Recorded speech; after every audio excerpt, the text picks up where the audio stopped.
Pride and Prejudice, written by Jane Austen. Chapter 39.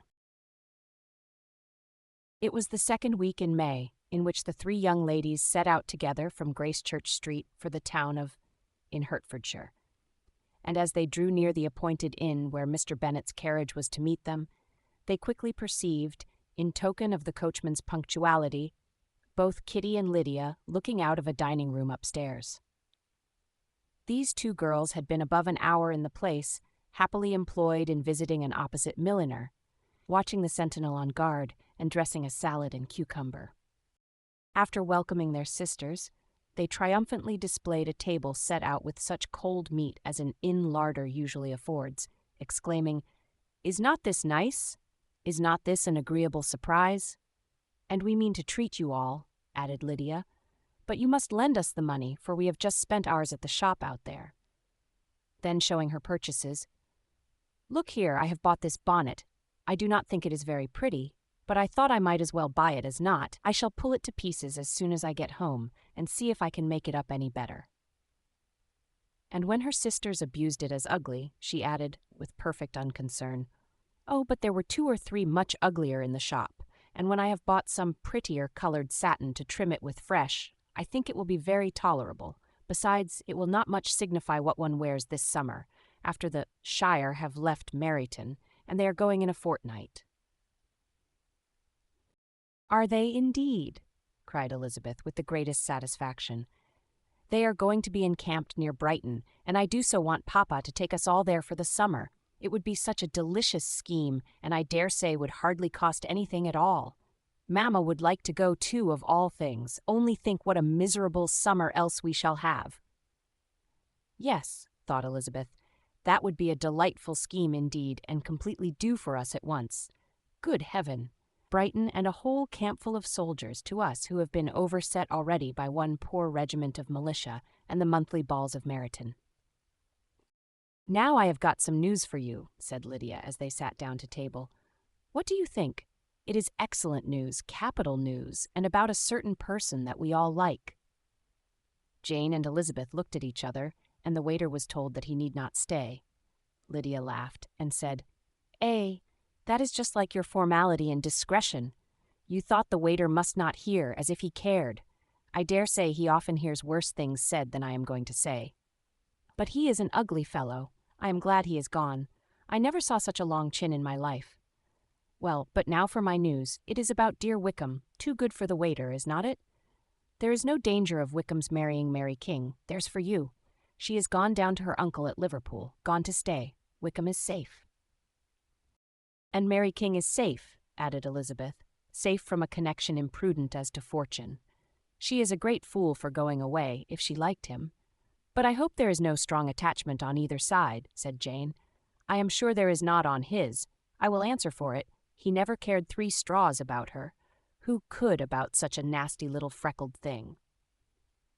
Elizabeth was shocked to think that, however incapable of such coarseness of expression herself, the coarseness of the sentiment was little other than her own breast had formerly harbored and fancied liberal.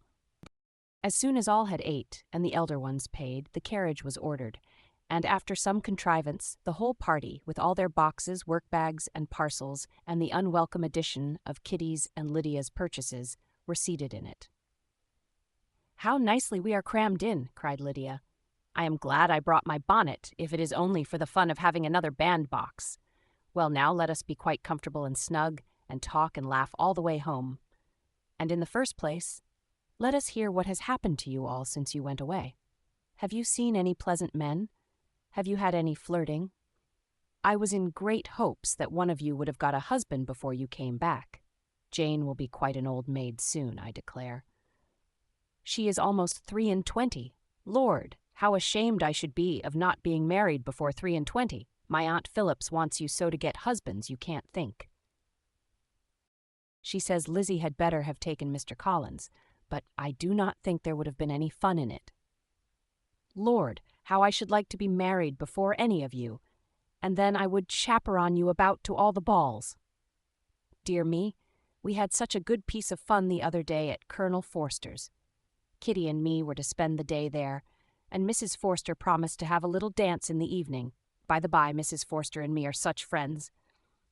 And so she asked the two Harringtons to come, but Harriet was ill, and so Pen was forced to come by herself. And then, what do you think we did? We dressed up Chamberlain in woman's clothes on purpose to pass for a lady. Only think what fun. Not a soul knew of it, but Colonel and Mrs. Forster and Kitty and me except my aunt, for we were forced to borrow one of her gowns. And you cannot imagine how well he looked. When Denny and Wickham and Pratt and 2 or 3 more of the men came in, they did not know him in the least. Lord, how I laughed, and so did Mrs. Forster. I thought I should have died. And that made the men suspect something, and then they soon found out what was the matter. With such kind of histories of their parties and good jokes did Lydia, assisted by Kitty's hints and additions, endeavour to amuse her companions all the way to Longbourn. Elizabeth listened as little as she could, but there was no escaping the frequent mention of Wickham's name. Their reception at home was most kind. Mrs. Bennet rejoiced to see Jane in undiminished beauty, and more than once during dinner did Mr. Bennet say voluntarily to Elizabeth, "I am glad you are come back, Lizzie." Their party in the dining-room was large, for almost all the Lucases came to meet Maria and hear the news, and various were the subjects which occupied them. Lady Lucas was inquiring of Maria across the table after the welfare and poultry of her eldest daughter. Mrs. Bennet was doubly engaged, on one hand collecting an account of the present fashions from Jane, who sat some way below her, and on the other retailing them all to the younger Miss Lucases.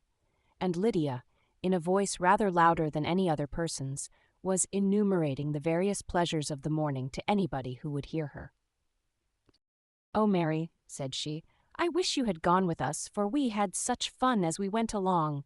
Kitty and me drew up all the blinds, and pretended there was nobody in the coach, and I should have gone so all the way if Kitty had not been sick, and when we got to the George, I do think we behaved very handsomely, for we treated the other 3 with the nicest cold luncheon in the world, and if you would have gone, we would have treated you too.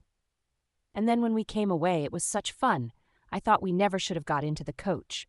I was ready to die of laughter, and then we were so merry all the way home. We talked and laughed so loud that anybody might have heard us 10 miles off."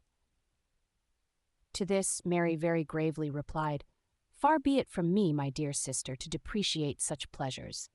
They would doubtless be congenial with the generality of female minds, but I confess they would have no charms for me. I should infinitely prefer a book." But of this answer Lydia heard not a word. She seldom listened to anybody for more than half a minute, and never attended to Mary at all. In the afternoon, Lydia was urgent with the rest of the girls to walk to Meryton and see how everybody went on, but Elizabeth steadily opposed the scheme. It should not be said that the Miss Bennets could not be at home half a day before they were in pursuit of the officers. There was another reason, too, for her opposition. She dreaded seeing Wickham again, and was resolved to avoid it as long as possible. The comfort to her of the regiment's approaching removal was indeed beyond expression. In a fortnight they were to go, and once gone, she hoped there could be nothing more to plague her on his account. She had not been many hours at home before she found that the Brighton scheme, of which Lydia had given them a hint at the inn, was under frequent discussion between her parents. Elizabeth saw directly that her father had not the smallest intention of yielding, but his answers were at the same time so vague and equivocal that her mother, though often disheartened, had never yet despaired of succeeding at last.